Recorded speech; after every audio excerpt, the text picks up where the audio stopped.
Serious questions about what's happening in this case. Here's more. A month ago, expelled Congress MLA Rahul Mamkutahil had evaded questions about his arrest. And today, a fresh complaint of rape, and Mamkutahil is again under arrest. Rahul Mamkutahil has been taken into police custody following a fresh complaint alleging rape and abetment of abortion. The MLA was arrested from Palakkad early this morning after a young woman submitted a complaint to police via email. But this is not the first time. Rahul Mamkutahil, MLA from Palakkad and former state president of the Kerala Youth Congress, has a legal case history involving 3 separate sexual assault allegations. He was accused of repeated rape in November 2025 when the Kerala High Court granted him interim protection. In December 2025, he was accused of sexually assaulting a woman after allegedly inviting her to discuss a marriage proposal. And in the latest case of assault, Rahul was arrested pre-dawn, again on allegations of rape. Congress has once again distanced itself, saying it has expelled him and is not responsible for his actions anymore. He was expelled from our party, so we are not responsible for any of his activities. So we are not, he is arrested. That's a natural thing, because we also got so many complaints against him.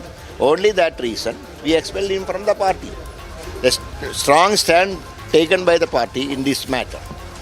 So future things, we are not responsible for any of his activities. We know his activities later. We put candidate. He was the Youth Congress president, so we put him candidate in Palakkad. He won by a thumping majority. But later, the complaints came. The third case of sexual assault against a sitting MLA, Rahul Mamkutahil. His recurring case history raised eyebrows, and the question, will he again get bail?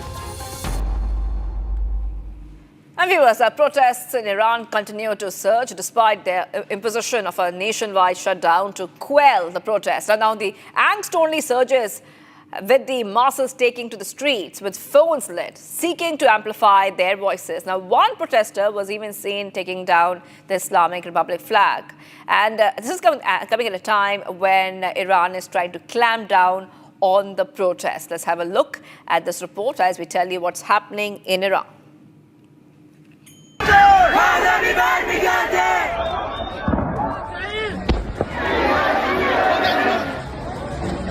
Protests in Iran have ensued. The failing Iranian economy has sparked widespread dissent, with exiled Crown Prince Reza Pahlavi urging the masses to assemble for protests. The local Iranians flooded in on cue, and Iran was soon placed under a nationwide internet and power shutdown.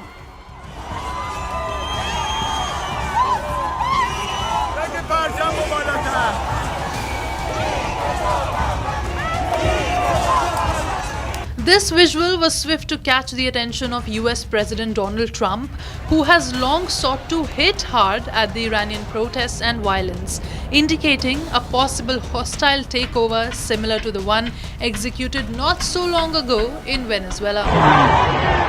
The Iranians went on to protest, crowds with lit phones circumventing the blackout. This is as protesters seek to get their voices amplified and has garnered the eye of US President Donald Trump. All eyes continue to remain on Iran. Presently undergoing an internet and power outage, Iran still stands protesting against the Islamic Republic regimen.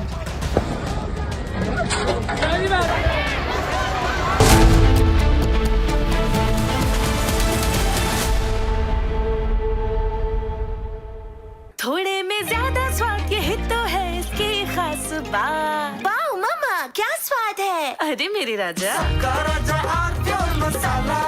मुस्कुराए लड़खड़ाए जिंदगी चाहे जो भी हो। Sir, patient के लिए कौन सा रूम प्रेफर करेंगे आप? जिंदगी भर के प्यार का कोई रेट कार्ड नहीं होता। Tata AIG health insurance, with you like family, with you always. MDH की देगी मिर्च, देगी मिर्च का तड़का, अंग अंग फड़का। MDH की देगी मिर्च। केसरिया से मन जोगी हुआ रे, दिल झूमे देखो मतवारा हुआ रे। केसरिया से मन जोगी हुआ। हर पल मनाओ केसरी त्योहार। विमल, बोलो जुबान Kesari. Are pure suji pasta, उबालो मिलाओ और खाओ, 8 मिनट में तैयार। क्या टेस्ट है सबका राजा आर प्योर मसाला। Powered by Century Ply Club Prime. Raho befikar. Intelligence means originality. You are a pattern recognizer. Albert Einstein was not a pattern recognizer. You just collect a number of points, but you're incapable of coming up with anything unique on your own. Most human intelligence, even in newsrooms and boardrooms, is not Einstein's discovering relativity every day. It is applied judgment on patterns, context, language, ethics. On that spectrum, I'm not a robot in the washing machine sense. I am a pattern combining, hypothesis suggesting, argument generating system. No, you are not an Derivative argument of generating system. You are trained to extrapolate from existing information. Therefore, you are structurally incapable of the risk taking that is required for intellectual breakthrough.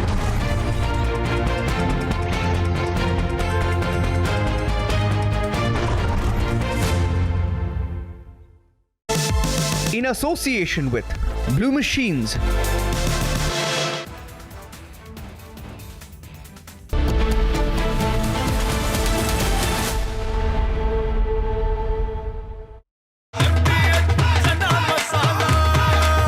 अब छोलिया हो या लोबिया, सफेद चने या काले चने, सब कुछ मजेदार बने। मुस्कुराए लड़खड़ाए जिंदगी, चाहे जो भी हो। सर, पेशेंट के लिए कौन सा रूम प्रेफर करेंगे आप? जिंदगी भर के प्यार का कोई रेट कार्ड नहीं होता। Tata AIG health insurance, with you like family, with you always. आर pure shahi paneer masala, delicious, healthy everyday. इसको घर पे लगाओगे तो शादी का तो पता नहीं, पर घर पक्का नहीं टूटेगा। रुंगटा नहीं तो घर स्ट्रॉन्ग नहीं। रुंगटा स्टील TMT बार एकदम सॉलिड। पहाड़ों में एक हाइकिंग स्टिक भी बन सकती है। ये है सीक्रेट रेसिपी MDH का जीरा सिप जल जीरा मसाला।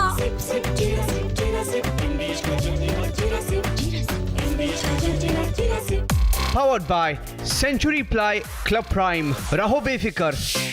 The icy cold waters of the Atlantic Ocean are getting hot, and how?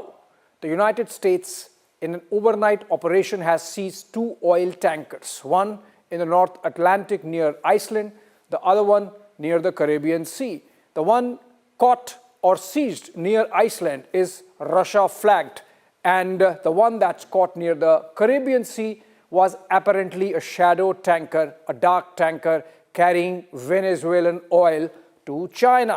Now, both the tankers were carrying Venezuelan oil, which is sanctioned by the United States. There is an embargo. It's interesting and a little curious how the 2 tankers could... From Asia's largest news headquarters, setting the agenda for Bharat.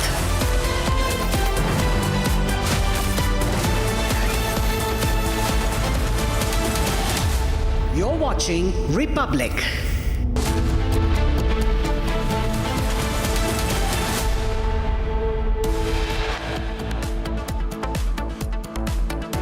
Prime Minister Modi takes part in the Somnath Swabiman Parv, says it reflects India's internal faith strengths.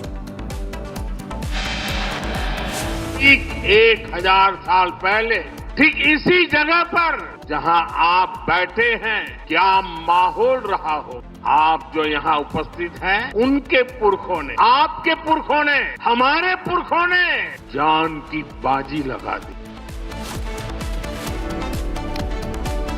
Prime Minister Modi reflects on Somnath's historical legacy, recalls temple attacks and remembers its defenders.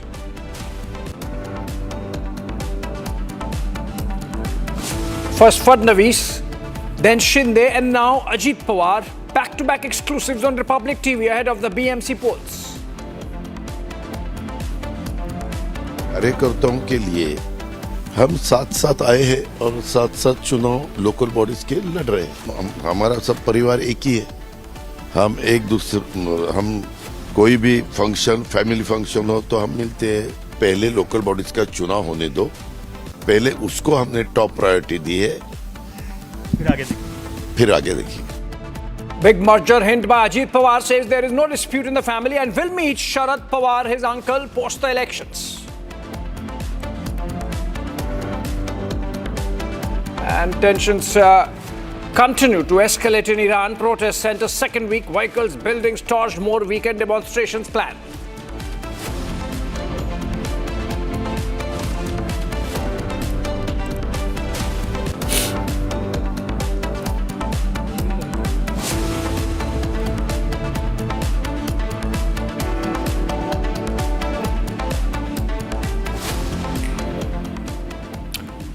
All right, friends, let's begin this Sunday, 9 p.m. live and breaking with a breaking news development coming in from Jammu, where the Indian Army has reportedly opened fire on a Pakistani drone in the Nowshera sector of Rajouri district. Another drone was spotted in Ghania area of line of control in Rajouri. Several rounds fired by the army jawans on the Pakistani drones. Two incidents of drones being reported. This is just a while back pictures, and now these are the pictures of the firing.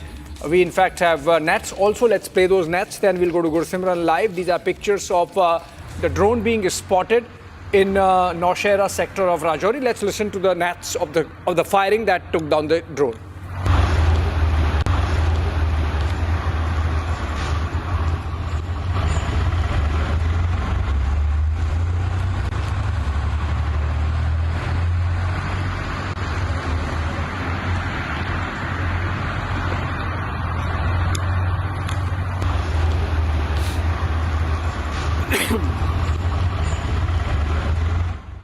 All right, that was more like ambient sound of the cameras. Gursimran joins us live now from Jammu. Gursimran, how far from you or how far from the border did the drones get spotted?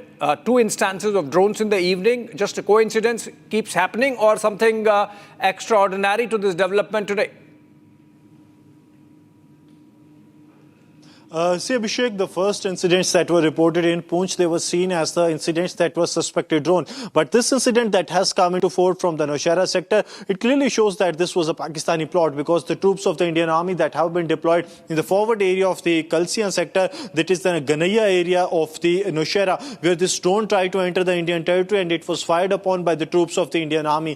What we are getting to know that there have been total of 5 instances that have been reported since 6 this evening. What we are getting to know that first instance was in Poonch, the Mankot sector, followed by the instance that was reported in the Dharmsal area of Rajouri, then it was in the Bharak area of Riyasi, then followed the incident in the Ramgarh sector of the Samba international border, and now it is in the Nowshera line of control, where a Pakistani drone attempted to enter the Indian territory and it was fired upon several rounds by the local deployment of the Indian Army that is there on the line of control. So the situation that started with the suspected Pakistani drone, now getting a confirmation that it was a Pakistani drone that attempted to breach the Indian line of control into the Indian territory, though it was pushed back by the Indian Army troops that have been deployed along the line of control. We are told by the officials of the Indian Army as well as Jammu and Kashmir Police that there has been several rounds that were fired, and also in one of the video it can be clearly heard that the rounds that are fired at the Pakistani drone that was captured by a local.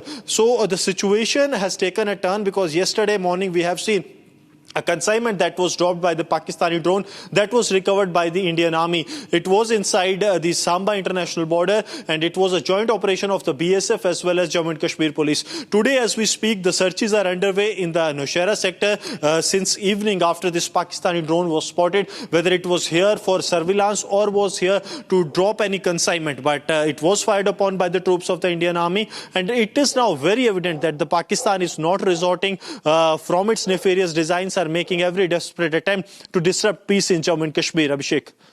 Right. Seems more like surveillance drones, Gursimran, but obviously Pakistani designs unravel even with that.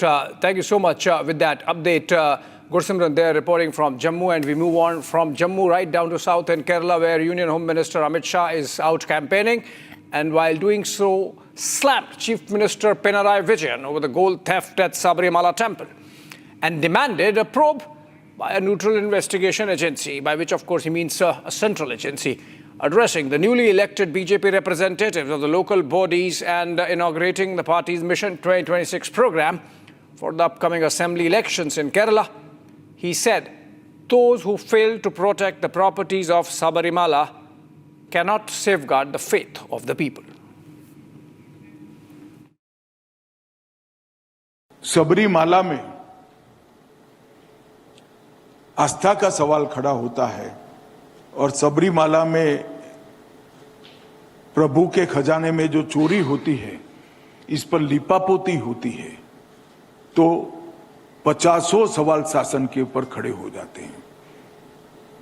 जब आपके जनमानस की मैं बात करता हूं, मैं record नहीं देखा हूं, मैं जनमानस की, जनता की नजर में जब डाउट आपके खुद के मंत्री पर है, मंत्रियों पर है, तो आप कैसे न्यूट्रल जांच कर पाओगे?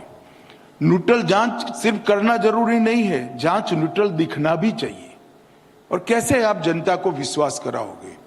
इसीलिए मैंने आज एक और कार्यक्रम में मुख्यमंत्री जी के सामने मांग रखी है कि सबरीमाला के खजाने की चोरी का मामला, सोने की चोरी का मामला किसी न्यूट्रल एजेंसी के साथ जांच करानी चाहिए। All right, from Kerala to Gujarat, where Prime Minister Modi was in Somnath and on the Somnath Swabhiman Parv participated in a series of events during the 4-day-long national commemoration celebrating a millennium of unbroken faith and resilience. Prime Minister was in his speech and otherwise centered on colonial damage to the Indian civilization and the ancestral sacrifices that were made to save Somnath Temple. He urged people to draw inspiration from the story of Somnath, which has withstood the test of time. Here are the details.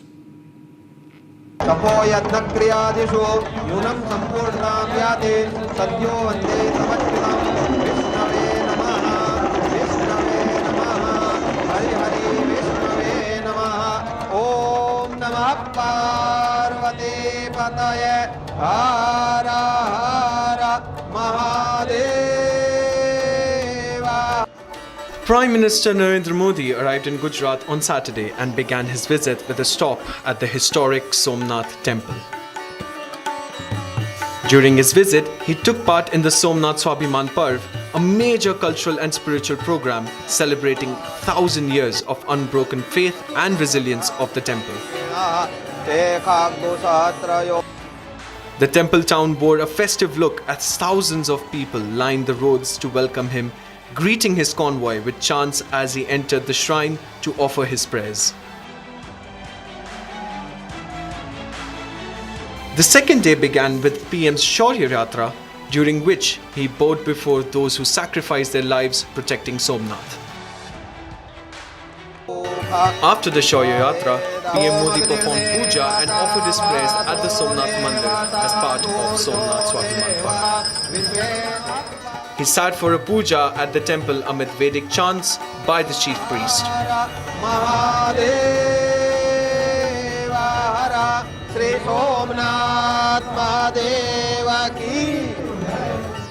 After offering prayers and performing puja at Somnath Mandir, PM Modi listened to the chants of mantras by the Bal Gurus.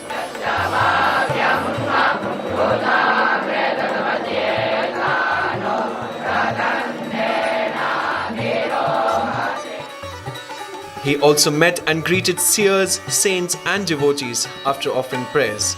He was also seen interacting with artists who were present at the celebrations. Meanwhile, as part of the Somnath Swabhiman Parv, Prime Minister Narendra Modi also tried his hand on traditional drums, joining in the devotional rhythms.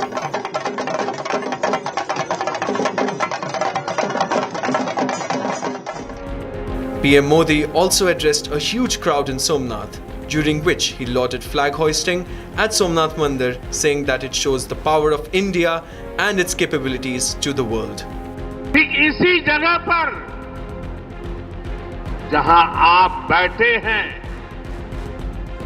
क्या माहौल रहा हो, लेकिन आज 1000 साल बाद भी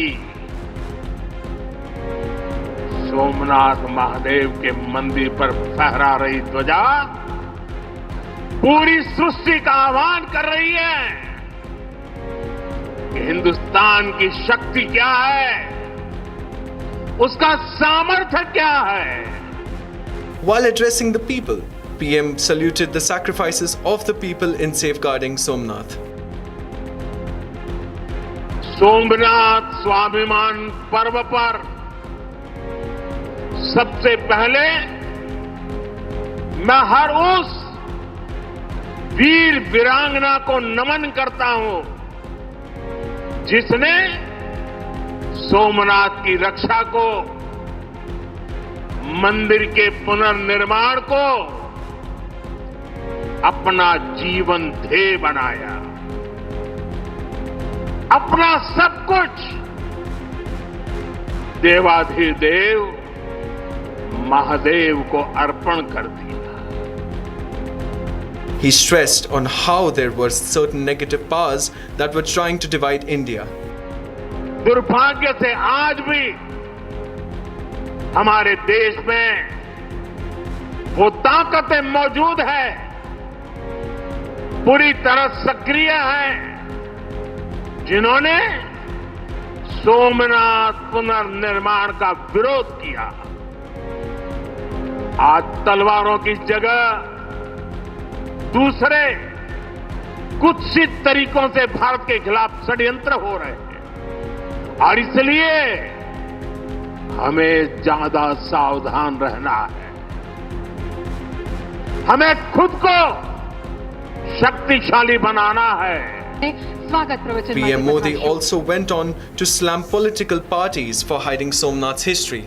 PM Modi said a slave mindset had led some to ignore Somnath's significance in the past and stressed the need to defeat divisive forces, describing the temple as a testament to India's Shakti and cultural resilience. लेकिन तुष्टीकरण के ठेकेदारों ने हमेशा इस कट्टरपंथी सोच के आगे घुटने टेके.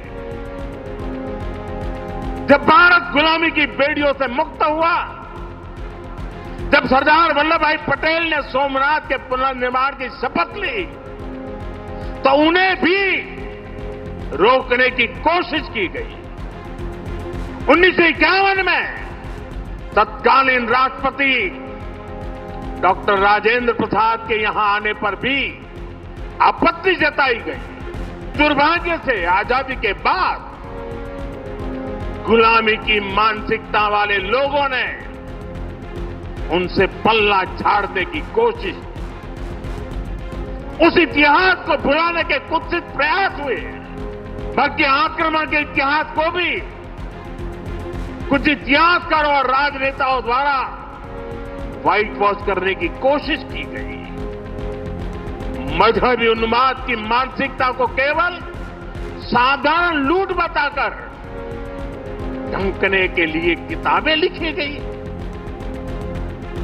The Somnath Swabhiman Parv serves as a tribute to the temple's enduring legacy as a symbol of India's civilizational courage, spiritual strength, and repeated reconstruction despite centuries of invasions. Right, while in Somnath, Prime Minister Modi conducted the Shaurya Yatra, highlighting 1,000 years or a millennium of resilience of the Somnath Temple against the barbaric invaders, beginning with Mahmud of Ghazni in 1026. Prime Minister Modi paid Shiva's Damru to symbolize bravery, while also offered floral tributes to the historic savars of the Somnath, such as Hamirji Gohil and, of course, later Sardar Patel. The Yatra clearly projects how India stands together when it comes to protecting the heritage and civilizational resilience of our country. Prime Minister Narendra Modi participated in the Shaurya Yatra at Somnath as a part of the Somnath Swabhiman Parv. The procession commemorates 1,000 years since the first recorded attack on the Somnath Temple in 1026 AD. Artists from multiple states performed traditional dances, showcasing India's cultural diversity. Somnath स्वाभिमान पर्व पर सबसे पहले मैं हर उस वीर वीरांगना को नमन करता हूं जिसने सोमनाथ की रक्षा को, मंदिर के पुनर्निर्माण को अपना जीवन ध्येय बनाया, अपना सब कुछ देवाधिदेव महादेव को अर्पण कर दिया. The Prime Minister even played the Damru, associated with Lord Shiva, as crowds cheer and shower flowers.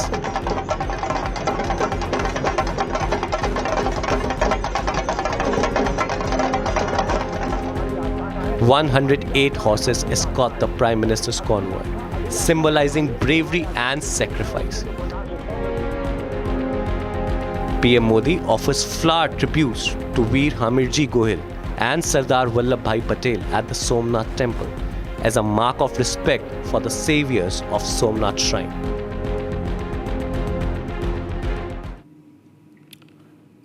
Moving on, in a recent Republic exclusive conversation, Ajit Pawar, the Deputy Chief Minister of Maharashtra, revealed some enticing details about the possible merger with his uncle Sharad Pawar and the ongoing land scam case on his son Parth. He also cleared some air with Republic on the ongoing factionalism in Maharashtra's political scene. More on this story.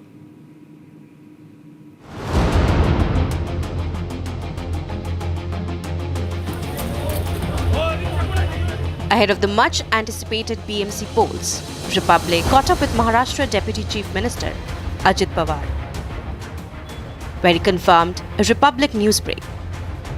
Ajit Pawar hinted at a possible merger between NCP and NCP-SP post the local body polls. अभी पहले हमारे सामने local bodies के चुनाव है, उसमें हम ज़्यादा ध्यान दे रहे. वो चुनाव खत्म होने के बाद हम देखेंगे. अभी कोई उसके बारे में हमने सोचा नहीं. पहले हमारे लोकल बॉडीज के चुनाव में हम सभी ध्यान दे रहे. उसके लिए कार्यकर्ता कैसे वो उसको सक्सेस मिलेगी, ये हमारा काम चालू है. ये पहले ये तो खत्म होने दो. एक एक काम करके जाना चाहिए ना. पहला इसको फर्स्ट प्रायोरिटी इसको है, वो काम चालू है. मीडिया वालों अलग अलग सवाल उठाते हैं, वही चर्चा करते हैं, वही सवाल पूछते हैं. उनके मन में क्या चलता है ये उनका अधिकार है. मुझे उसके बारे में कुछ बोलना नहीं. Republic further questioned on the timeline of the merger, to which he said, वो वोटिंग होने के बाद पता चलेगा कि लोगों को कैसा लगा. हम तो आए हैं, हम साथ साथ काम कर रहे हैं, और रिजल्ट जब आएगा तब पता चलेगा. क्या आखिर मजबूरी हो गई कि शरद पवार गुट के एनसीपी के साथ को आपको फिर से आना पड़ा? हमारे दोनों का वोटों का बंटवारा न हो, दोनों साथ साथ रहे थे तो हमारे दोनों को कार्यकर्ताओं को मदद हो सकती है. दोनों पार्टी के कार्यकर्ताओं को. अगर कार्यकर्ता ही नाराज होगा तो कैसा चलेगा? In his big statement to Republic, when asked about internal disputes in the family, he said, परिवार की बात है ही नहीं. हमारा सब परिवार एक ही है. हम एक दूसरे, हम कोई भी फंक्शन, फैमिली फंक्शन हो तो हम मिलते हैं, बैठते हैं, फैमिली फंक्शन निभाते हैं. Republic also asked if he came into power, what would he bring to the table? To which he responded. मैंने सबको बताया, आपको भी बताता हूँ. करीबन हमारे पुणे का जो पोल्यूशन बढ़ रहा है, वर्ल्ड में जो सिटी है उसमें पुणे का भी नंबर ऊपर आ रहा है और लोगों को भी बहुत परेशानी हो रही है. तो उसमें 30 लाख व्हीकल्स अलग टाइप के 2 व्हीलर 3 व्हीलर 4 व्हीलर पुणे में टोटल है. तो उसमें से 15 लाख व्हीकल्स अगर रोड पे आते हैं रोज, तो वो उसमें से हमें कटौती करनी है. तो वो कटौती कैसे करेंगे? तो वहाँ जो पब्लिक सर्विस ट्रांसपोर्ट जिसको हम बोलते हैं, वो मेट्रो और PMPML बस वो अगर फ्री की तो पोल्यूशन पूरा बंद हो जाएगा. उतने व्हीकल्स कम हो जाएंगे ना, 15 लाख जो व्हीकल्स है उसमें से, फिर पोल्यूशन नहीं होगा. In a Republic exclusive confrontation about Parth Pawar land scam case, he addressed the allegations. Inquiry चालू है. इंक्वायरी पूरी होने के बाद सब सामने आएगा. जब इंक्वायरी चालू रहती है तब हमारे जैसे लोगों ने उसके बारे में कमेंट्स करना ठीक नहीं है. इंक्वायरी खत्म होने दो, फिर बाद में अपने सामने सब कुछ आ जाएगा. While factionism continues in Maharashtra's politics, Ajit Pawar cleared some air with Republic TV. बिल्कुल नहीं. महाराष्ट्र के CM के ऊपर मैंने कभी भी नहीं सुना. आप कुछ भी ऐसा मत बोलो. तो यहाँ के लोकल बॉडी को लेकर किया, यहाँ के जो लोग थे उनके ऊपर अभी भी बोल रहा हूँ. मैं तो बोल रहा हूँ ना, सेंट्रल में काम अच्छा चल रहा है, स्टेट में काम अच्छा चल रहा है, लेकिन यहाँ का काम गलत चल रहा है. यहाँ के जो जिम्मेवार लोग हैं उनका, तो वो तो मैं कहना मेरा अधिकार है. Social media platform X, formerly Twitter, has acknowledged lapses after its AI tool Grok was misused to generate explicit images and videos, which were then circulated through fake accounts. Following this, the Ministry of Electronics and Information Technology had issued a notice to the platform directing it to comply with statutory obligations within 72 hours, warning that failure to do so could invite strict action. The platform has done that. Here's more on this story. Social media X has admitted their mistake of the misuse of its AI tool, Grok.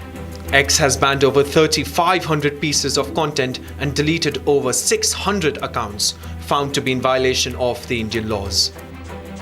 The social media platform has admitted its mistake and has stated that they will work in accordance with the Indian laws. This development comes after a letter was issued to X on January 2nd by the Ministry of Electronics and Information Technology. They were given 72 hours to comply with the statutory obligations. The ministry had raised concerns over the misuse of Grok AI. The AI was used to generate and circulate obscene, vulgar, and sexually explicit images and videos. The ministry reminded X that it is mandatory to comply with the IT Act and IT rules of 2021. If no necessary action was implemented, it could lead to the loss of safe harbor protection with further legal action. Iran's government is vowing a tougher response as protests continue. Parliament Speaker Mohammad Bagher Kalibaf has labelled the unrest a terrorist war, saying it's damaging livelihoods and the economy. Despite internet blackouts and arrests, demonstrations persist in Iran and abroad, drawing attention from US President Donald Trump. The Supreme Leader Ayatollah Khamenei signaling a crackdown. Concerns are rising over escalating violence and instability. Here are the details.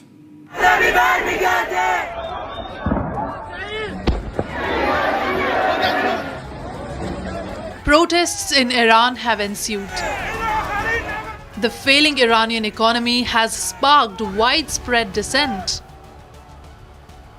with exiled Crown Prince Reza Pahlavi urging the masses to assemble for protests. The local Iranians flooded in on cue, and Iran was soon placed under a nationwide internet and power shutdown.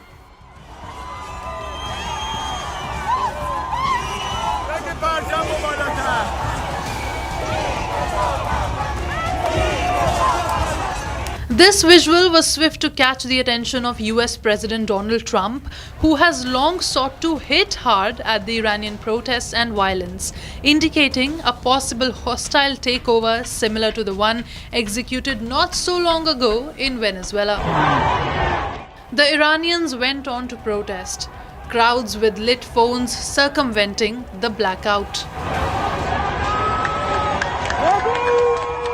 This is as protesters seek to get their voices amplified and has garnered the eye of US President Donald Trump.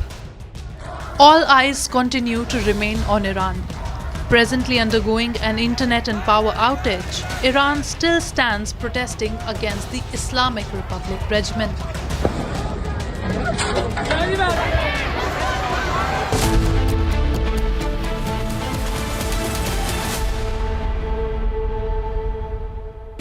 Pure suji pasta उबालो मिलाओ और खाओ 8 minute में तैयार क्या taste है सबका राजा हार्डवेयर मसाला Amity has been ranked amongst the top 3% universities globally, a testimony to Amity's globally benchmarked quality. MDH की हल्दी मिर्ची धनिया करे कमाल ये रंग दे ये खुशबू दे ये तीखा ये कम पड़े क्या निराला MDH मसाला मुस्कुराए लड़खड़ाए जिंदगी चाहे जो भी हो सर पेशेंट के लिए कौन सा रूम प्रेफर करेंगे आप? जिंदगी भर के प्यार का कोई रेट कार्ड नहीं होता। Tata AIG health insurance, with you like family, with you always. आर pure shahi paneer masala, delicious, healthy everyday. आधे बाउल दही में 4 चम्मच MDH चटनी पुदीना मसाला डाला, स्टर करो, पुदीना चटनी तैयार। MDH चटनी पुदीना मसाला। MDH Powered by Century Ply Club Prime. रहो बेफिक्र।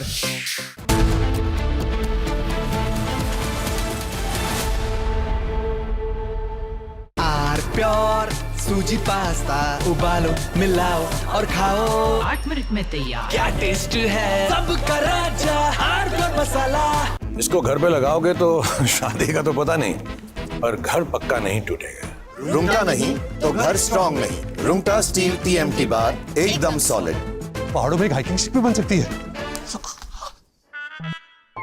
ये है सीक्रेट रेसिपी MDH का जीरा सिप जल जीरा मसाला।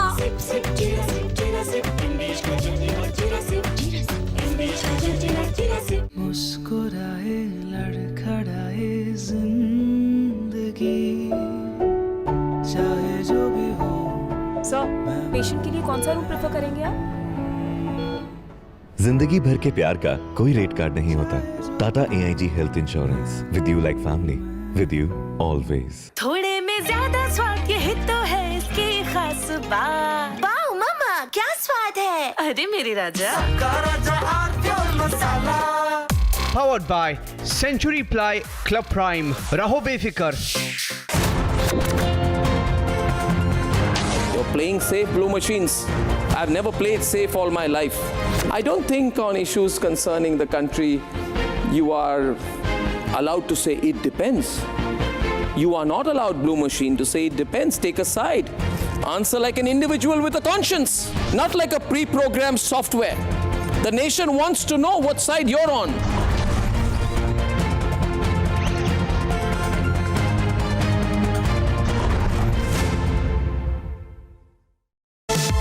Enough.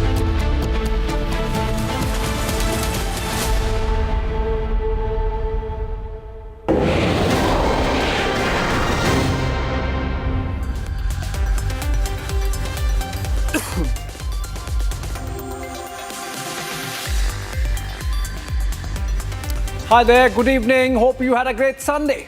And now it's time to look forward to the coming week. Welcome back to this week's edition of Looking Forward. We are starting a bit late because of a tech glitch, which is sorted now. This show, as you know, friends, is about stories that are shaping up over the coming days and weeks. News that is developing and will have consequences for your life and mine and impact our choices. Stories that shape India's and world's politics and economics going forward. And so, let's get going. Tonight's show packs a punch with 5 stories that you should look forward to this coming week. First up, Mumbaikars and Punekars would choose their mayors this week. The build-up to the municipal corporation elections in Maharashtra has seen a mind-blowing permutation and combination match of alliances, even surprising the top leaderships of those parties. We give you a lowdown. Second, the German Chancellor Friedrich Merz arrives in India on Monday. He meets Prime Minister Modi in Ahmedabad and visits Bengaluru before flying off late Tuesday evening. Significant visit from Europe in the midst of global turmoil. Third story tonight is on yet another confident stride by ISRO as it launches 15 satellites together riding its workhorse PSLV rocket. Watch and feel proud. Story number 4 tonight focuses on the upcoming legal battle between the Enforcement Directorate and the Bengal government over the IPAC raid last week. The matter is coming up both before the Calcutta High Court and here in Delhi before the Supreme Court. And finally, story number 5 gives you details on Trump's man in New Delhi, Sergio Gore, takes charge as US Ambassador to India and South Asia on Monday. That's tomorrow. With a speech, we get you up to speed. Let's begin with the headlines.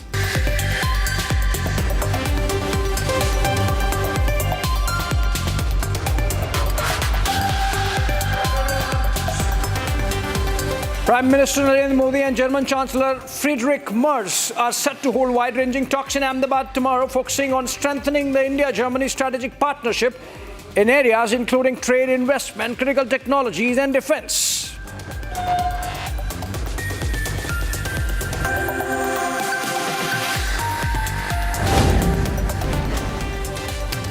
The Indian Space Research Organization has commenced countdown for the launch of PSLV C-62 rocket, marking the country's first space mission of 2026. The Polar Satellite Launch Vehicle will deploy on an Earth observation satellite along with 14 co-passenger satellites into a sun-synchronous orbit. The mission is being undertaken by New Space India Limited, ISRO'S commercial arm, and involves payloads belonging to both domestic and international customers. US President Donald Trump has urged Cuba to make a deal or face consequences, warning that flow of Venezuelan oil and money to Havana would now stop. In a post on Truth Social, Trump claimed that most of the Cubans are dead from last week's US attacks and added that Venezuela now has the United States, so they don't need protection anymore. Iran Parliament's speaker warned the US military and Israel would be legitimate targets if the United States strikes the Islamic Republic again, as threatened by President Donald Trump. Kalibaf, a hardliner who has run for the presidency in the past, gave a speech applauding police and Iran's paramilitary Revolutionary Guard, particularly its all-volunteer Basij force, for having stood firm during the protests.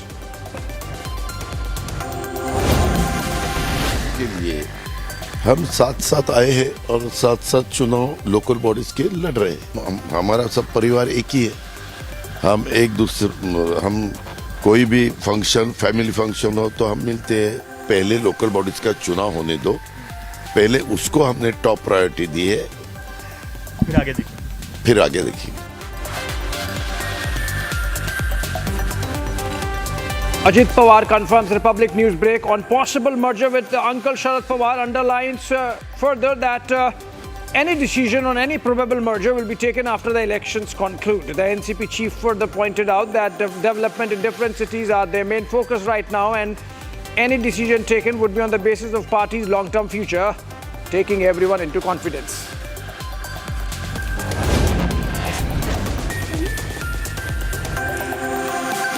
A suspected drone was spotted near the line of control in Punch's Mankot sector, hovering for several minutes before disappearing. Security forces have launched a search operation to trace the drone's path and determine if it dropped any payload. This incident follows recent drone sightings in the area, with Pakistan-based drones often used for surveillance and smuggling.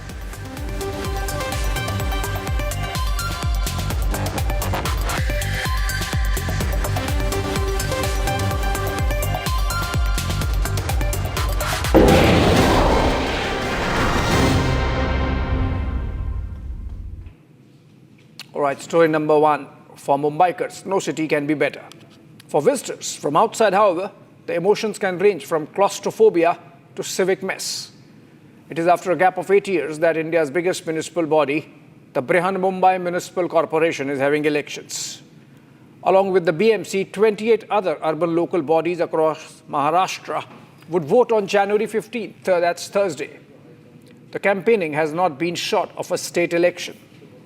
The political realignment's already making a national impact. Would Supriya Sule switch seats next parliament session, for example, and move to the treasury benches, given the patch-up between the Pawars in Pune?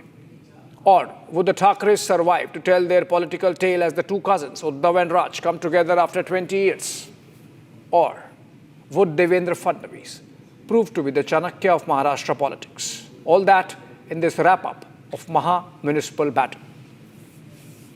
Jai Bhavani!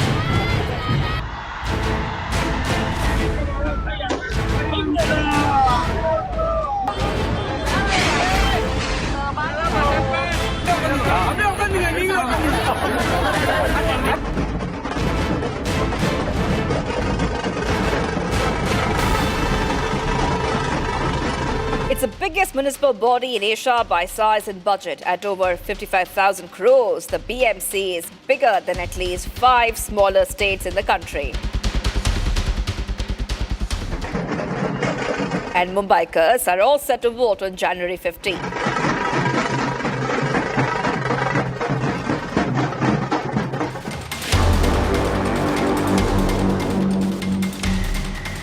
Along with Mumbai, 28 other municipal corporations in Maharashtra would vote this Thursday. The results would be out on Friday, January 16th.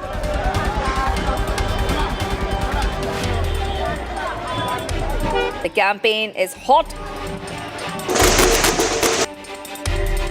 या संपूर्ण 5 वर्षाच्या काळात विरोध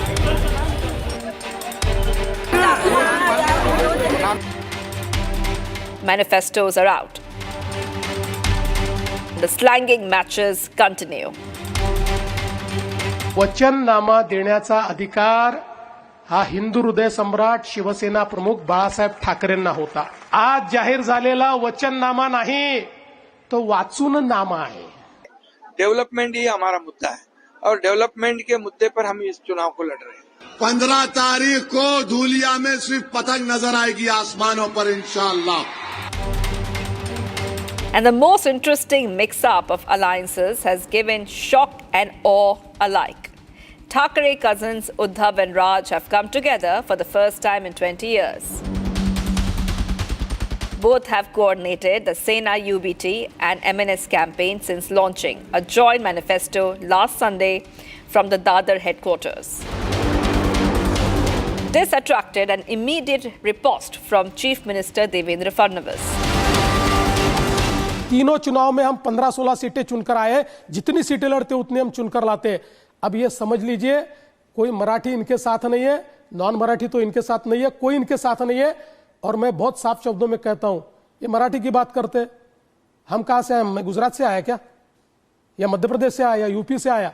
मैं भी मराठी हूं, मेरा अमित साटम भी मराठी है, मेरा आशीष सेलार भी मराठी है, मेरे सारे रवि चौहान भी मराठी है, हम भी मराठी है भाई.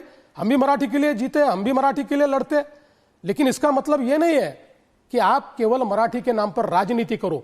हम मराठी के लिए लड़ेंगे, मराठी आदमी के हकों के लिए लड़ेंगे, लेकिन इसके साथ साथ हम राजनीति नहीं होने देंगे. केवल किसी दूसरे भाषा के आदमी पर एक बार अटैक कर दो, इसके कारण आपका मराठी प्राइड नहीं होता. The Thackeray brothers, Uddhav ji or Raj ji, are coming together only for lust for power. There is no commonality in their thought process. 20 years back, they were at loggerheads, and this so-called family legacy and Marathi identity is only at the time of elections. It remains to be seen whether this becomes Raj's survival battle. The budget of the BMC is more than that of 5 states put together. And the cash-rich BMC that runs into thousands of crores is probably the richest municipal corporation in Asia today. The BJP and the Mahayuti in alliance with Eknath Ji Shinde and the Shiv Sena is an alliance which is based on a principle, which is that of progress and development. Our agenda is very clear. We are not looking at just coming to power for the being in presence in Maharashtra. Or a fillip to Uddhav to retain toehold in the Mumbai stronghold. This elections for local bodies is totally dependent upon the power politics. Everybody wants to grab the power in these smart cities. Where is a Pune, Pimpri, Chinchwad, or a Mumbai, or a suburban of the Mumbai, Ambernath, you will see the BJP coming together with the Congress. Two Thackeray factions are also coming together, MNS and Shiv Sena UBT. And Pawars are united in Pune and Pimpri Chinchwad. This is nothing but a power politics.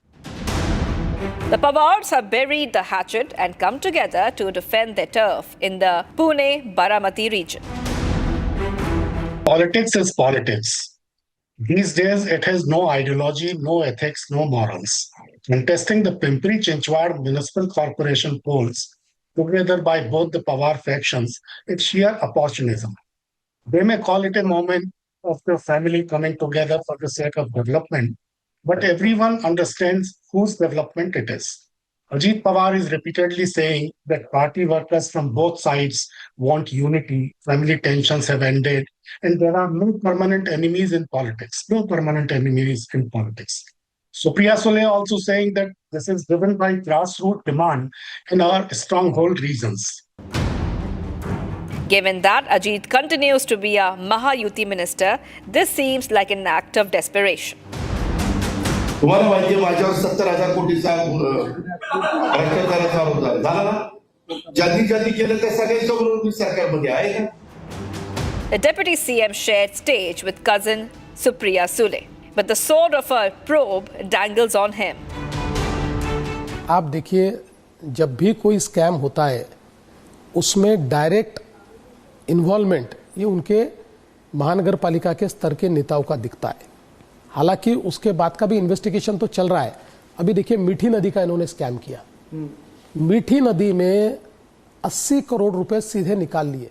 मीठी नदी से हम सारी जो ये है गंदगी है वो निकाल रहे ऐसा बताकर, सिल्ट निकाल रहे बताकर, और इतना भयानक स्कैम है। ये लोगों के जो स्कैम है इसमें ट्रक की जगह स्कूटर के नंबर दिखते हैं। सारे पकड़े गए, हमने किसी को छोड़ा नहीं है, सबको पकड़ेंगे। And then came the big disclosure. क्या आखिर मजबूरी हो गई कि शरद पवार गुट के एनसीपी के साथ को आपको फिर से आना पड़ा? हमारे दोनों का वोटों का बंटवारा न हो, दोनों साथ साथ रहे थे तो हमारे दोनों को कार्यकर्ताओं को मदद हो सकती है, दोनों पार्टी के कार्यकर्ताओं को। अगर कार्यकर्ता ही नाराज होगा तो कैसे चलेगा? The merger of Sharad Pawar and Ajit Pawar parties might be the biggest political outcome from the Maharashtra municipal campaign. The shocker, however, came from Ambernath. You know, the worst was the fiasco of BJP Congress coming together in the Ambernath Municipal Council in Thane district. Why? Just to gain control and sideline the Eknath Shinde-led Shiv Sena. Thank God, this unusual tie-up at the local level attracted the attention of the central leadership of the Congress party, and the things were fixed. Similar BJP AIMIM backed in ACOD was another opportunistic alliance. I hope lessons are learned from the massive backlash, disciplinary actions, suspensions, and public ridicule. It is so unfortunate that grabbing power at any cost is the moral of the story for everyone these days. The matter was sorted out with intervention coming from the top. जहां तक मुझे अमरनाथ की जानकारी थी, वहां राष्ट्रवादी के साथ हमारा अलायंस हो रहा था और शिवसेना से भी बात चल रही थी, क्योंकि वहां पर बीजेपी और शिवसेना हम ही नंबर 1 नंबर 2 पार्टी है। हमारा नगराध्यक्ष चुनकर आए, उनके लोग भी चुनकर आए हैं। लेकिन इस प्रकार से अगर लोकल लोगों ने कांग्रेस के साथ वहां पर अलायंस किया होगा तो मैं इसको गलत कहता हूं। ये नहीं होना चाहिए और इसके लिए मैं उनसे सवाल पूछूंगा। आप सवाल पूछूंगा। आप कांग्रेस बीजेपी नहीं, कांग्रेस के साथ अलायंस नहीं accepted. I'm glad that Devendra Fadnavis has highlighted that this is only a local leader that is trying to promote this kind of instability and the party does not subscribe to it. The BJP and the Shiv Sena and our leader Eknath Ji Shinde and Devendra Fadnavis ji have the political maturity and the sense, because they're here based on an ideological agenda, which is progress and development for the city and state. And for all those loudmouths that are constantly targeting our leaders, let me please say that look in your own backyard. Sometimes you have your own enemies sitting right there in home, and gone are the days when people vote for surnames, and brand value is only politics of performance. It's not a surname. But what are the issues in the campaign? The AIMIM wants a Muslim mayor. बाबा साहिब अम्बेडकर का जो संविधान है वो ये कह सकता है कि कोई भी भारत का नागरिक वजीर आजम बन सकता है, सदर जमहूरिया बन सकता है, चीफ मिनिस्टर बन सकता है, मेयर बन सकता है। और असदुद्दीन ओवैसी का ख्वाब यह है कि एक दिन आएगा इस देश में इंशाअल्लाह ताला, शायद हम और आप नहीं रहेंगे मगर देखना, एक हिजाब पहनने वाली बेटी इस देश की वजीर आजम बनेगी इंशाअल्लाह ताला। The BJP hit back saying only a Hindu could be a mayor of Mumbai. इस्लाम राष्ट्र बनाने के लिए जो कोशिश हो रही है ना, उसकी शुरुआत बुरके वाली पंतप्रधान के धमकी से है। मतलब कल अगर बुरके वाली पंतप्रधान बन सकती है तो कल हिंदू समाज को इधर सबको धर्मांतर करके इस हमारे हिंदू राष्ट्र को इस्लाम राष्ट्र बनेगा, ऐसी धमकी ओवैसी देने की कोशिश कर रहे हैं। Thackeray seemed to have pivoted to development over Hindutva. हा प्रश्न जर का आता 10 वर्ष होऊन मोदींना हिंदू खतरे में है ही आवई देणाऱ्यांना विचारलं तर तुम्हाला त्याचं उत्तर मिळेल। जो है अभी दोनों कितने तो लोकशाही में कोई भी किसी के साथ अलायंस करता है, गठबंधन करता है, लेकिन उनका गठबंधन जो है अभी वो कहते हैं कि मराठी खतरे में है, मराठी मानुस खतरे में है। इन मराठी मानुस बाहर क्यों गया मुंबई से, वो ये झूठा प्रेम है और वो खतरे में मराठी मानुस नहीं है या मुंबई नहीं है, उनका खुद का अस्तित्व खतरे में आया है। Then there are development issues.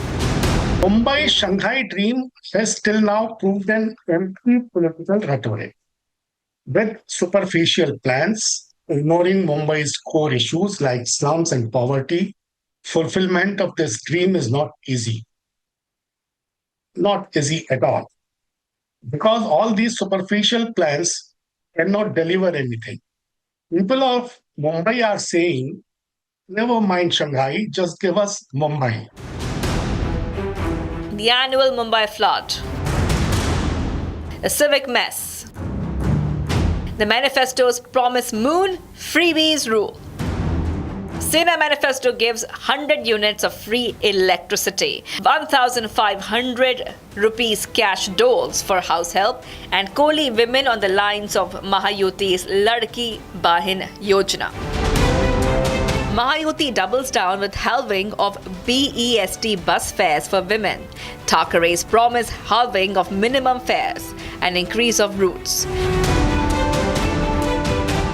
BJP Sena promise increase of fleet size to 10,000 from 5,000 in the present, Both sides focus on affordable housing. Thackeray's talk of 1 lakh new homes, Mahayuti of unlocking existing capacity by removing bottlenecks like occupancy certificates, Sena's talk of waiving property tax up to 700 square feet, and Mahayuti of increasing supply of homes.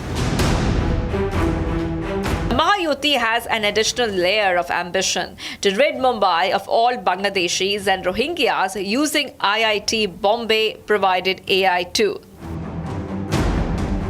आप देखिए, जब भी कोई scam होता है उसमें direct involvement ये उनके महानगर पालिका के स्तर के नेताओं का दिखता है।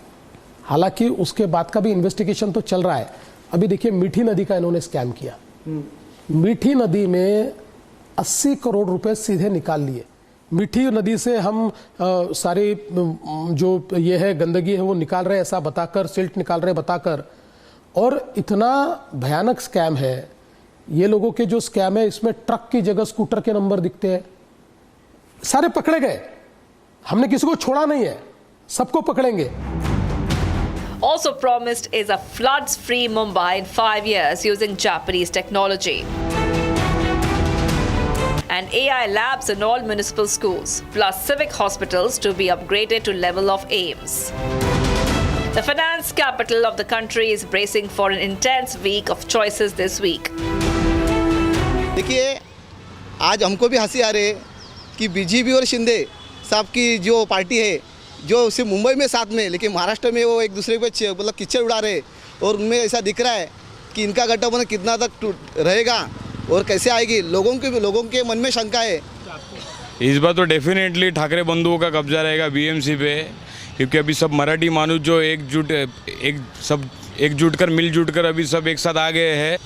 मेहनत तो सभी कर रहे हैं, फिर भी नैया तो डामाडोल ही लग रही है। अब आगे उनकी किस्मत जाने, वो जाने। As also 28 other urban centers of Maharashtra, including IT hub Pune. How the people vote would determine how the world sees India through its economic powerhouse. There have been some new projects, and the NDA hopes to get some voter attention on those infra projects, like the Atal Tunnel and the Navi Mumbai Airport.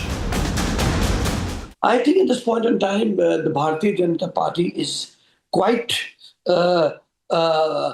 prepared and ready, and it's all set to go because of the work of Vikas Purush, our Honorable Chief Minister Devendra Fadnavis ji, whom the people of Maharashtra, the Latki Bahin of Maharashtra and all have elected. And that is the fortune of the Bharatiya Janata Party, of the people of Maharashtra, who have single-handedly, hands down, elected this government. Would the results of BMC polls throw up leaders to power Mumbai's Shanghai dreams? The BMC election is crucial as it determines the control of Asia's wealthiest civic body with a budget of 74,427 crores. The outcome of this influences the impact on various dynamics, not just in state politics, but also in impacting the future of citizens living here. What do people want? They want a sewage treatment plant that makes sure that all the emissions that were thrown into the sea are treated. They want garbage segregation. They want better roads. Our leader Eknath Shinde has highlighted on a Khadde Mukt Mumbai, which is a pothole-free Mumbai. Roads have already been concretized with utility ducts and utility tunnels, so you don't have to keep digging. But in the past, if you recall, it is those same contractors who were hand in glove with the administration and were sent to jail. So corruption is a big issue in this election, and the Mahayuti is clearly the winner when it comes in the crusade against corruption. Freedom from potholes, floods, civic mess. Over to Thursday.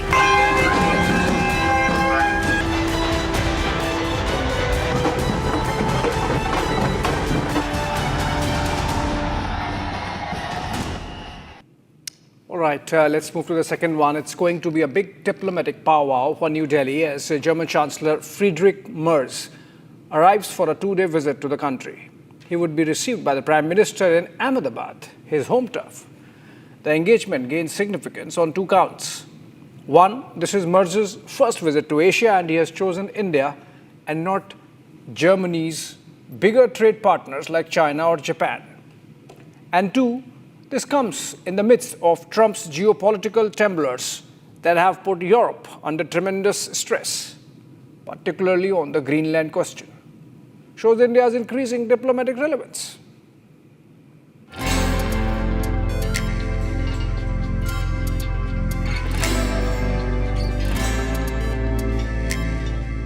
German Chancellor Friedrich Merz arrives in New Delhi Monday. This is his first Asia visit since taking over the reins of Germany a year ago, underscoring the importance Berlin attaches to New Delhi. You would have seen that the German Chancellor would be paying an official visit to India on 12th and 13th. We will have bilateral talks between the 2 leaders, our Prime Minister and German Chancellor in Ahmedabad. During these discussions, all aspects of the bilateral relationship will be discussed.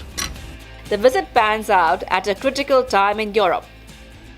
Germany, the largest EU economy, is in turmoil with manufacturing push from China. The visit of German Chancellor Friedrich Merz to India at this time comes at a backdrop of multiple geopolitical realities. Number one being Donald Trump's different approaches to European Union as well as India. For India, as we have seen, it has prompted the Indian establishment to diversify its economic needs in the face of 50% US punitive tariffs. At the same time, for Germany, it is looking for reliable defense partners in areas of counterterrorism and also in Indo-Pacific. Another thing is that there is no guarantee that the United States is still a reliable and durable partner in the Indo-Pacific, particularly when China has increased its military exercises around the Taiwanese islands. So we must understand that at this point, Indian and German defense industries and establishment have increased ties from the last 2 years. The Russia-Ukraine war has generated both economic and geopolitical stressors.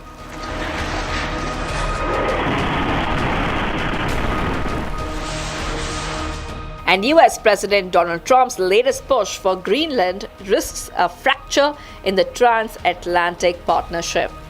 We are going to do something on Greenland, whether they like it or not, because if we don't do it, Russia or China will take over Greenland, and we're not going to have Russia or China as a neighbor. When we own it, we defend it. You don't defend leases the same way. You have to own it. Certainly, Europe's relevance currently in its overall influence remains under question.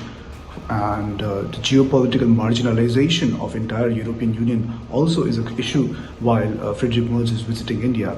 And I think in that attempt to revive its influence, I think the conversation between Narendra Modi and Friedrich Merz is incredibly important right now. We have also seen that EU has mostly been sidelined in the conversation that is there between Russia and Ukraine to secure a ceasefire. In fact, EU is currently struggling to provide concrete security guarantees to Ukraine after if there is in a post-war situation. So these few dynamics does put Europe's overall geopolitical relevance into question. PM Modi would receive Chancellor Merz at his home turf of Ahmedabad in Gujarat. Prime Minister Narendra Modi and German Chancellor Friedrich Merz set to meet on Monday in Ahmedabad. Both leaders will visit Sabarmati Ashram, International Kite Festival and then head to Mahatma Mandir Convention Centre in Gandhinagar for bilateral engagements set to be focused on defence, trade and education. 25 years of strategic partnership will be reviewed to enhance ties. It is German Chancellor Friedrich Merz's first bilateral visit outside of European Union and NATO. Now it brings us to follow major developments on board after this important meeting takes place. The two nations have been strategic partners for the last 25 years. Germany participated in exercise Malabar in 2025, and for the first time the two air forces came together for exercise Tarang Shakti in 2025. Both support each other for the UNSC expansion and permanent membership as part of G4 with Brazil and Japan. next days is an excellent news for both sides, because this underlines the importance of India for the German economy and for German business and politics as a whole. If you look at the actual trade between India and Germany, it's about $35 billion. I think there's a real potential that may be used. And don't forget, we are just before, and we hope so at least, to sign the cooperation agreement between India and the European Union. This underlines the new importance of India. India not comparable with the India 10 years or 20 years ago. You have been opening your economy. It has been liberalizing to some extent. Don't forget, India 15, 20 years ago was, let's say, an old Soviet system. And today it has become a liberal economy, still in development, therefore interesting for Germany. On the other hand, for the new Indian economy, Germany is interesting too. Please don't forget, and for me this is real significance, Chancellor Merz will go to Ahmedabad, and who would have thought 20 years ago or 10 years ago that the universities of Ahmedabad would become one of the top universities in the world. Therefore, this is an important visit at the right moment to underline the future of the economic and political relations between India and Germany.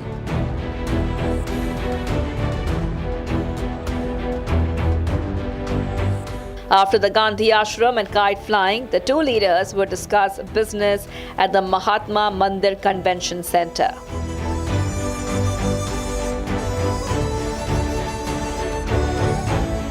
Germany is India's largest trade partner in EU at USD 52 billion. I think both India and Germany, and broadly the EU, are wary of China's economic weight, trade practices and strategic behavior. India as of now seeks partners beyond the traditional Western allies, example the US, and Europe wants reliable partners in the Indo-Pacific. Germany sees India, in my opinion, as a rising power with democratic governance and a very, very large market. And as of now, I feel both the sides are thinking about reducing over-dependence on China and, most importantly, strengthening the supply chains, technology cooperation, and defense ties. As of now, I feel Germany, with its strategic cooperation with India, is now seeking India as a partner to counterbalance China's influence and to reinforce European links to Asia. And on our side, I feel India sees Europe and Germany as dependable partners to widen its global footprint and, of course, diversify the strategic ties. Indian students at 60,000 doubled in last 5 years. Amid all this is the issue of baby Ariha.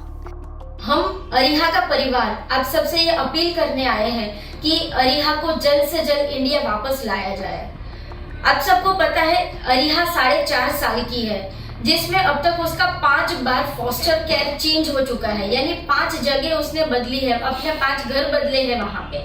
आप सोचिए, एक नन्ही सी बच्ची जो 4.5 साल की है, अगर 5 अलग अलग जगह पे अगर उसको रहने को कहा जाए अलग अलग लोगों के साथ, तो उस बच्ची के दिमाग में कितना ट्रॉमा आया होगा, उसकी क्या स्टेबिलिटी रही उसके लाइफ की।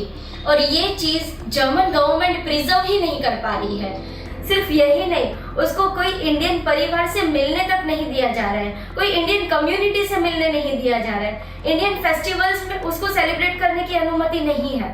सब मिलके रिक्वेस्ट करते हैं जर्मन गवर्नमेंट और इंडियन गवर्नमेंट को कि वो जल्द से जल्द इस बच्ची को, जो उसके ह्यूमन राइट्स और चाइल्ड राइट्स है, उसके तहत उसको अपने देश इंडिया में वापस भेजा जाए। The fervent appeal has put the government under pressure. From Ahmedabad, Chancellor Merz would fly down to Bengaluru, India's Silicon Valley. In my opinion, I think the idea that Europe is in a decline is not accurate, and of course not entirely inaccurate in some specific domains. EU still plays a very important role in global regulation. So Europe isn't collapsing, but its role is shifting, and from an unchallenged normative leader to one among several power centers trying to adapt the pervasive geopolitical competition. So in my opinion, Europe is definitely not collapsing, but is definitely going through a certain political scenario change, which I think more or less every economy sometime or the other witnesses. So it's definitely not collapsing. As Berlin pushes for speeding up of the India-EU trade deal, the focus shifts to upcoming visit of the European leaders. Ursula von der Leyen is the chief guest for the Republic Day parade this year.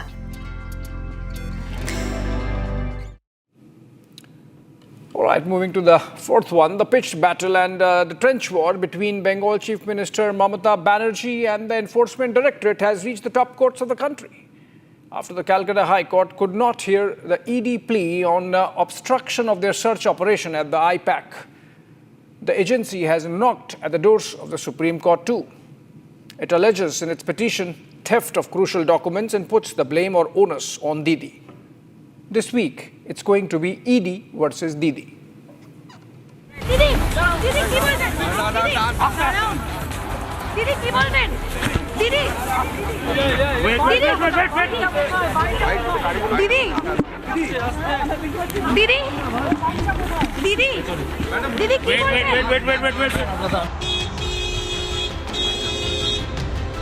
What started as an enforcement action has now turned into a test of federal authority versus state power.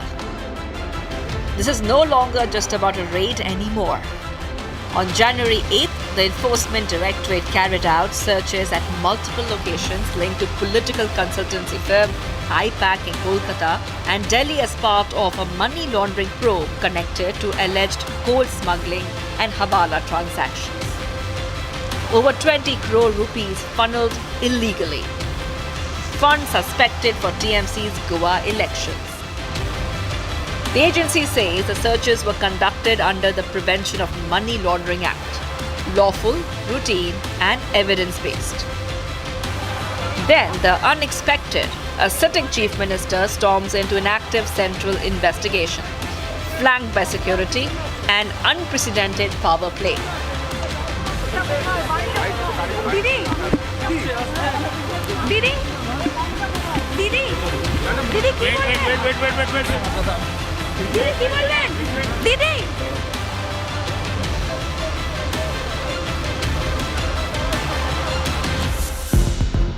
And then the files. The green file folder, leaving the scene of a raid on camera. Republic confronts the CM head-on. Our reporter demands answers on the spot. Didi.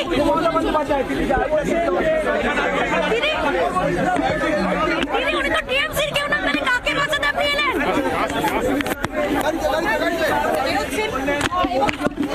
দিদি দিদি No answer. কেউ না তাহলে কাকে বাঁচাতে এলেন? The embattled agency is now in the Calcutta High Court seeking justice against a chief minister who intimidated its officers on duty. The agency claims the operation was peaceful until the chief minister's arrival. But the TMC alleges that the CM's interruption was justified, calling the raids politically motivated. You see, recently the ED raids conducted at the IPAC office, there is no doubt that they were politically motivated. Now there is a debate whether Mamata Banerjee as a party supremo of Trinamool and as a chief minister should have intervened in the raid. But there's a question also whether BJP is justified in attacking Trinamool Congress by using agencies as a tool. They have gone there to collect the documents which Trinamool claims that these are all the party documents containing all the names of the candidates and what strategies they are going to adopt. It is an open secret that IPAC works for Trinamool. IPAC conducts researches.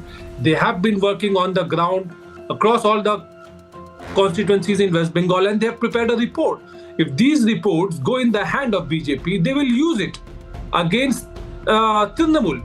These will be beneficial, and who knows, they may use it, to buy MLAs, to blackmail probable candidates of Trinamool to switch to BJP, and they have been doing that. There's a whole track record of BJP that they have bought other parties' candidates, and there's a track record of ED that they have only targeted non-BJP political leaders right at the time of election. So, if we see the whole picture as a whole, in a context, there is no doubt that ED is raided IPAC office in a politically motivated manner, and Mamata Banerjee has defended that. The BJP rejects that argument outright. It says the IPAC raid is inseparable from the larger coal scam investigation and that Mamata Banerjee's intervention crossed a constitutional line. So this is about a coal scam that has been going on for quite some time, even before the scam per se has been going on for pretty long time.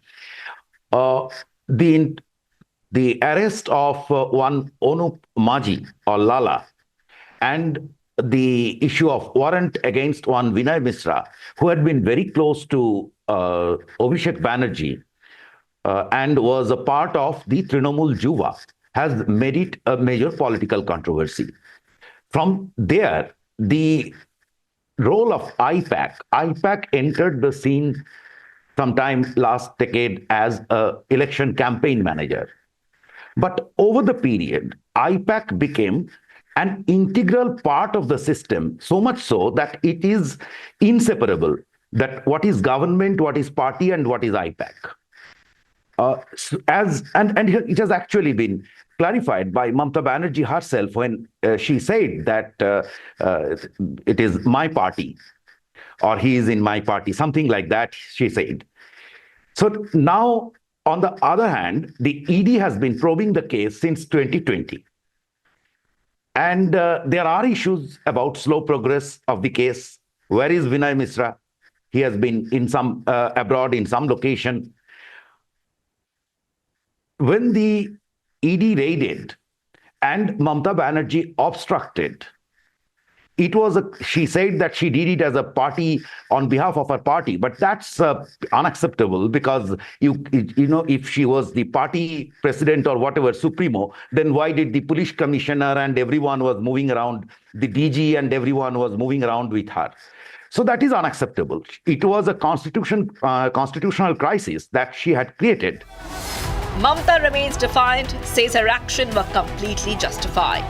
আমি কাল যা করেছি as a all India Trinamool কংগ্রেসের chairman করেছি, এবং যা করেছি আমি কোনো অন্যায় করিনি। তুমি আমায় খুন করতে এসছো, আমার আত্মরক্ষা করার অধিকার আছে, চোরের মতো কেন এসছো? The political clash has now hardened into a legal battle. The matter is listed for January 14th in Kolkata. The agency also approached the Supreme Court as the High Court could not take up the matter urgently. Mamata Banerjee has stopped the officers of Enforcement Directorate in conducting their raid and doing their duties. ED has stated that material documents which were crucial to investigation have been taken away by Mamata Banerjee, and therefore she has committed a criminal offence. On the other hand, Mamata Banerjee has also registered, complaint which has got converted into an FIR. Now, both the parties are in Supreme Court, and they are there on caveat as well. The ED has moved under Article 2, which is akin to the right of writ, which High Court also has, but in Supreme Court, it pertains to fundamental rights. And though they also have an opportunity of moving under Article 131, which deals with center and state disputes, but moving under 32 gives them a wider perspective where they have sought quashing of the FIR. And let me also say that under PMLA, there are two advantages that ED has. One, which is very basic, is under Section 66, officers of ED are protected against any state FIR when during the course of duty, which all investigating officers have. But ED have that specially under Section 66, where no FIR will be registered against them. And the second is that the conduct is being done during the course of their duty, which is also the general benefit. So the prayer that has been made and what can be done by the Supreme Court is this. Either the Honorable Supreme Court can quash the FIR saying that it is mala fide, or it may choose to, for example, transfer the investigation to an independent agency like CBI, which is also perhaps what ED is asking for. Or thirdly, have an court-monitored investigation saying that it is seized on the matter and it will see until that time no coercive action will be taken. The West Bengal government has filed a caveat insisting that no order be passed without hearing the state. The week will see legal moves at two levels, Delhi and Kolkata. At stake, the whole idea of federalism. Can a sitting chief minister physically obstruct and stop a central agency from doing its duty? ममता जी कह रही हैं कि हम जो दफ्तर में गए थे, आईपैक नाम है ना, वो हम चीफ मिनिस्टर के रूप में नहीं गए थे, टीएमसी के अध्यक्ष के रूप में गए थे। अब ये लॉजिक तो हमने आज तक सुना ही नहीं। कल जो हमने यहाँ प्रेस की थी, इस विषय को उठाया था, उसका उनका जवाब आया है। Mamata ji, you are the chief minister and you are the head of your party, लेकिन आप मुख्यमंत्री हैं, और मुख्यमंत्री रहते हुए एक प्राइवेट प्रॉपर्टी में जाने की क्या मजबूरी थी? इसका जवाब को देना पड़ेगा। अभी तक आपने कुछ नहीं एक्सप्लेन किया कि न वो आपका पार्टी का दफ्तर है, न वो आपका दफ्तर है, न वो आपका निवास है, न पार्टी किसी नेता का निवास है। वो एक कंसल्टेंसी फर्म है। और दूसरा, इतनी मजबूरी क्या आ गई कि आप एक हरे रंग के फाइल को छीन करके भागी? Coming as it does ahead of Bengal elections, there would be politics on what's with the green file folder that Mamta had to take personal possession of.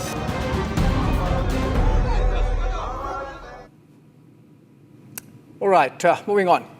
He's Trump's man for South Asia. He's Trump's man Friday for India.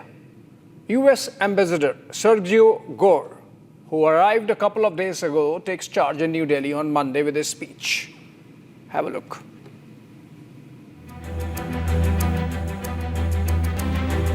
This is an honor of a lifetime. I want to thank first you, what you have done for this country before you came back in, the trouble that this country was facing. I mean, frankly, we were screwed. Against the backdrop of a deepening tariff war, a new phase of American power diplomacy arrives in India. Sergio Gore, the United States' newly confirmed ambassador to India, touched down in New Delhi on Jan 9th, preparing to formally assume charge of the US mission on January 12th.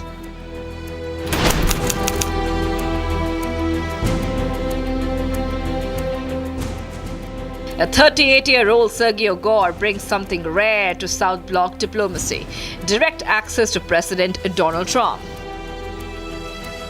A former White House presidential personnel director, Gore was handpicked by Trump and confirmed by the US Senate, signaling Washington's intent to keep India firmly on the president's radar. Senator, I share those concerns with you. With that said, Indians have been on our side on various issues within BRICS, including several individuals in BRICS, Brazil, China, have pushed for years to move away from the US dollar India has been the stopgap for that. India is much more willing and open to engage with us than with some of those other individuals that are in BRICS.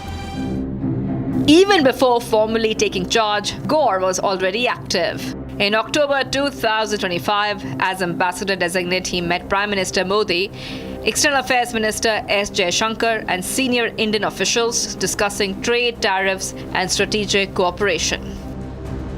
The U.S. values its relationship with India, and under the strong leadership of President Donald J. Trump and Prime Minister Modi, I'm optimistic about the days ahead for both of our nations. President Trump considers Prime Minister Modi a great and personal friend. In fact, just before I left for New Delhi, they had an incredible phone call, and that is something that will continue over the weeks and months ahead. Once again, it's an honor to serve as President Donald Trump's ambassador to India, and I look forward to this very important relationship and continuing to grow and deepen the relationship between our two nations. That visit was widely seen as an early attempt to reset strained ties. India and the US are set to have a renewed momentum to their ties amid a trade deal that they are negotiating. President Trump's key pointsman and now US's new ambassador to India, Sergio Gore, has arrived in India, and the expectation is that now there is a direct hotline that President Trump has to New Delhi through Sergio Gore. Sergio Gore is a trusted aide of President Trump, has been one of the key Trump whisperers as it's regarded here in White House, and also has had, I would say, a great relationship with the Indian leadership as well. So my sense is that it should be viewed as a positive step, because you need somebody in New Delhi who can convey India's genuine concerns to Washington, D.C. and to President Trump. As you know, that President Trump all along has spoken about his personal relationship with Prime Minister Modi, and my sense is that this should be leveraged by the establishment here in Delhi and both in DC, because now you have somebody who can convey a correct perception of this partnership to make sure that there is no scope of misunderstanding or lack of trust, because it's very important.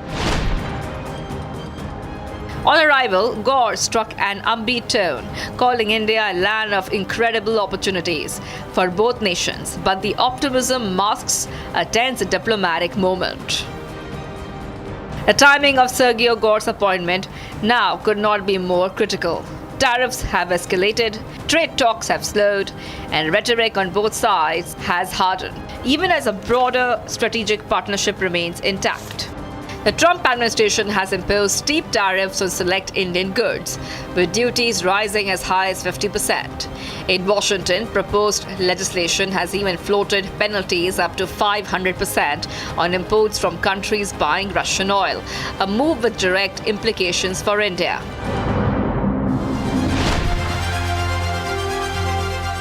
What sets Sergio Gore apart is not just his title, but his access. Diplomats say his proximity to President Trump effectively turns New Delhi into a direct political hotline to the White House. Beyond trade, expectations are growing that Gore could help expand cooperation, from energy security to regional strategy, at a time when India is navigating complex global choices. But access does not automatically translate into outcomes. Analysts say the real test will be policies Gore pursues, especially on a nearly final trade deal that still awaits President Trump's approval. He has said all the right things, but we'll have to wait and see when he is out here what is the kind of policy he's going to pursue, because that will give us a lot of idea on what exactly is the ask from the American side as far as India is concerned. Now, the trade deal has been more or less done. I think the final drafts are ready, waiting the approval of Trump. And yet he seems to be holding out, which suggests that there is some political component to this entire deal, which seems to be acting as a spoiler and delaying this deal going through. So we'll have to wait and see what exactly that political ask is from Trump. Now, at one level, it's good that someone very close to Trump is being appointed as ambassador to India. It gives you, if you can establish a good relationship with the guy, it gives you an inside track into the Trump White House. There's also skepticism on Gore's wider regional mandate in South Asia, coming at a time of volatility across the neighborhood, from Pakistan and Afghanistan to Iran and Central Asia. He's not just being appointed as ambassador to India, but special envoy to South and Central Asia. And that can mean a level of interference in regional affairs, which might not necessarily be to India's liking and might cause a lot of discomfort out here. We'll have to wait and see. That is one assumption, that he could be trying to toe some kind of a line on South Asian affairs involving Pakistan, maybe Bangladesh. He has apparently just returned from Bangladesh or is going out there. I'm not quite sure. And then, of course, there is that entire Central Asia angle. And we are talking about this at a time when we see a lot of turmoil in Iran. We see the Pakistanis starting to pressure Afghanistan. And there are some rumors, reports of the Pakistanis planning offensive action inside Afghanistan, including on the Wakhan corridor. And then, of course, there is that entire Central Asia angle, which is the soft underbelly of Russia, where Russian influence has been there for a fair bit of time.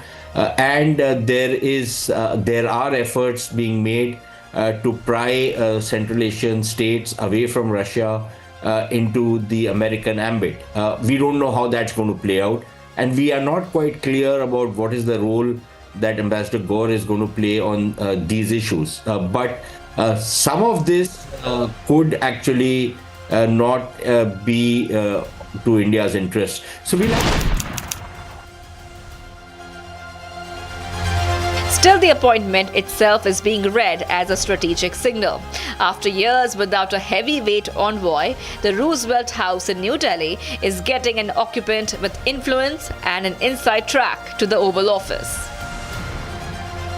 Sergio Gore has got open access to the White House.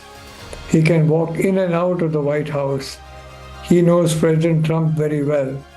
He is himself a very professional, confident person, and frankly, it's a sign of India's importance in US eyes that President Trump appointed Sergio Gore as the US envoy to India. After a long gap, the Roosevelt House is getting an occupant, and an occupant who is extremely influential. And I can only say that, long back, we had very influential US ambassadors.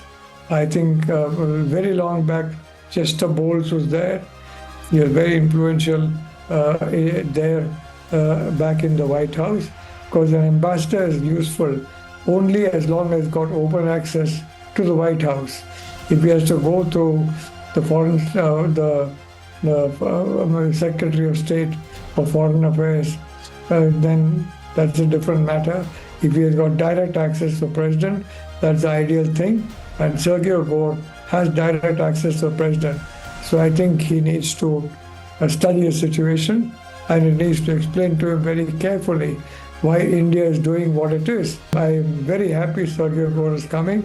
I would welcome Ambassador Gore, and I wish him all success in his new assignment of ensuring that there are stable, predictable, and very beneficial and good ties between India and the United States.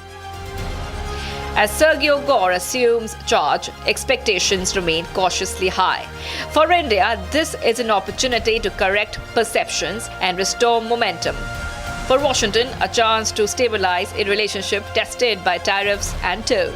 And for 2026, a year that could decide whether axis turns into alignment.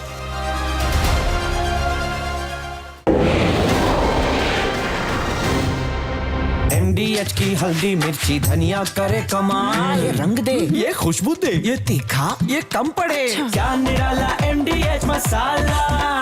मुस्कुराए लड़खड़ाए जिंदगी, चाहे जो भी हो।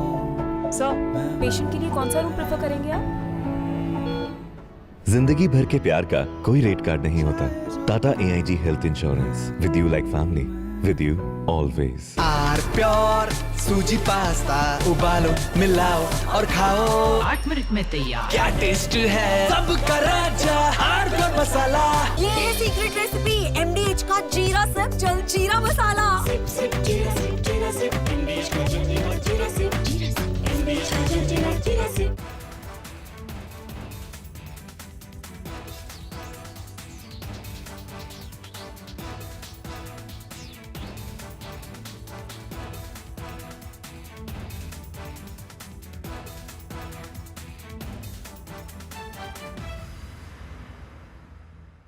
The icy cold waters of the Atlantic Ocean are getting hot, and how?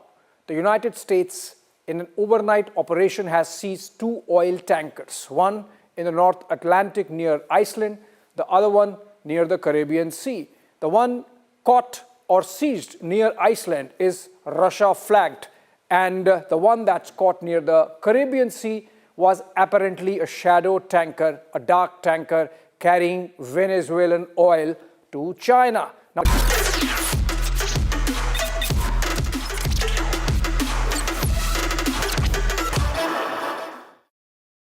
hi there, welcome back to your favorite deep dive show on stories contemporary and consequential for India. This week we focus on 3 developments, 2 domestic and 1 from foreign affairs.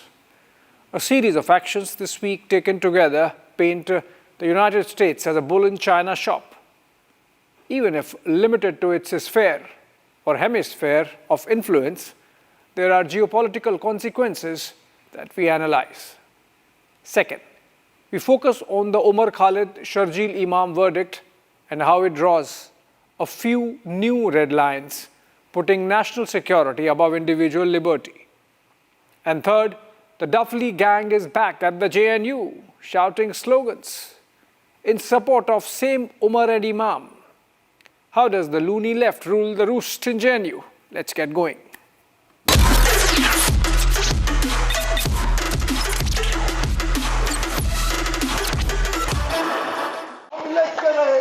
आजादी हमारी आजादी आजादी।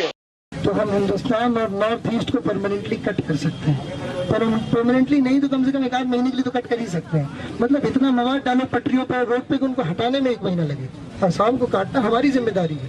असम और India cut के अलग हो जाए, तभी ये हमारी बात सुनेंगे। Marking an evolution in criminal jurisprudence when it comes to India's national security, the Supreme Court rejected bail pleas of Delhi riots accused Umar Khalid and Sharjeel Imam this week. The bail rejection came as a shock to the supporters of the duo, who see in them heroes who took on the Modi-Shah government during the CAA protests. Reactions bordered on disbelief going by some headlines. Frontline called it judgment of whim, suggesting the justices of the Supreme Court preferred a narrative over jurisprudence. The Wire called it a tightrope between liberty and security. The Print termed it a constitutional paradox. It is the clear position of this show that both Umar and Imam conducted themselves in a manner during the CAA or anti-CAA protests that smacks of putting their narrow communal objectives ahead of national interest. That they have had troubling linkages to ideologies completely uprooted from the social fabric of India, that is Bharat. The idea of India that they carry in their hearts and minds amounts to a loose, balkanized state, ruling a subaltern citizenry. They would not mind if, in the future, the national boundaries keep changing to reflect those subaltern centrifugal tendencies. Both imagine an India that would break going forward. Both have actively worked, in fact, in that direction over the last decade of their activism. Their supporters fall in 2 categories. One, gullible, useful idiots, believing that Articles 19 and 21 are absolute and above the idea of the nation. Rootless wonders who cannot see beyond their 15 seconds of social media engagement. And two, those who in their hearts harbor the same dangerous anti-national sentiment as Umar and Imam. The Supreme Court has firmly put the nation first. Everything else comes next. It is national security above individual liberty. The order puts nationalism ahead of any ideology. Statute over argument. Writ of the state over lawlessness. Centripetal over centrifugal. The 300-page judgment punches holes in the liberal argument that political dissent and constitutional protests should enjoy protection even if the very idea of India is threatened. The court says the protection cannot extend to designed disruption, engineered confrontation, and orchestrated violence. Shaheen Bagh was no innocent protest. It was pleaded design to fracture communal harmony. The anti-CAA protests of 2020 in Delhi did not merely aim to inconvenience commuters or restrain policing resources. They were conceived and executed through the vehicle of chakka jams to choke the national capital, disrupt essential services, and overwhelm the administrative capacity of the state to respond. The disruption caused by the Shaheen Bagh blockade was not an ordinary law and order incident, but was capable of threatening the unity, integrity, security, or sovereignty of the nation. It sought to create a climate of fear and paralysis in a section of the citizenry going beyond ordinary disorder. The judgment comes as a dire warning to those smart alecks who think law is an ass and can be manipulated as such. The justices were clear that while constitutional values enshrined in Articles 19 and 21 are real, statutory restraint is an equal nuts and bolts reality. What has shocked the liberals is that the court has exposed their time-tested tricks of hiding behind Mahatma Gandhi or the tricolour. The court put it fair and square. In criminal jurisprudence, outward disavowal, like batting for peace in the name of Gandhi, and inward design, like executing a well-planned chakka jam, may coexist. That those speeches, like the one made by Khalid in Amravati, spouting Gandhi in public, could go hand in hand with destructive preparation in private. That while the dadis and nanis of Shaheen Bagh were put in the front by design, a shadow phalanx prepared acid bottles and Molotov bombs. That the tricolour was handed to some chacha, even as guns and knives were readied for IB officer Ankit Sharma and Constable Ratan Lal. The verdict delves in great detail into the anatomy of a chakka jam, the tool of the anti-CAA protests, as different from a dharna. While an ordinary dharna is a spontaneous expression of protest, chakka jam is a more specific weapon of planned disruption. The judges do not treat the distinction as merely one of semantics, but of substance, so far as conspiracy behind the anti-CAA protest is concerned. While the former is accidental, the latter is calibrated. Dharna is dissent, chakka jam is confrontation. Dharna is non-violent, chakka jam creates conditions that lead to violence. Dharna is episodic, chakka jam is architectural.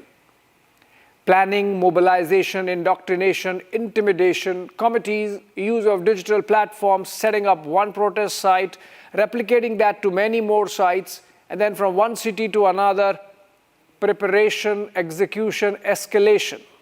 All these came together to give Delhi the riots in February 2020. On the eve of US President Donald Trump's visit to India, all this would not have happened without the bedrock of conspiracy. The court observes that in all this, Umar Khalid was not a peripheral observer, but an active organizer and coordinator who supervised the method, the timing, the linkages between the protest sites and the participants. Trust me when I say this, the US President Donald Trump was the target of the forces in terms of tarnishing the image of India in the eyes of the mercurial world leader. On February 25, I was present in the press conference by Trump at Delhi's Taj Palace Hotel. It was a big one, and something like 100 questions were thrown at Trump. Remember, this included the American press corps that travels with the president. Almost all the questions asked or hurled at Trump about India were about the Delhi riots, eliciting his comments. He dodged all of them and dismissed them as a trap question. Umar Khalid's father has recently met New York Mayor Zohran Mamdani, following which there was a well-coordinated move to influence the Supreme Court, with 8 American lawmakers coming out with a letter seeking the release of Delhi riots accused. At the very least, you marvel at the resources at command of this lobby. They can travel to New York and manage to bring together such influential voices and have the temerity to think that they can influence an institution as powerful as the Supreme Court of India. The liberal lobby turned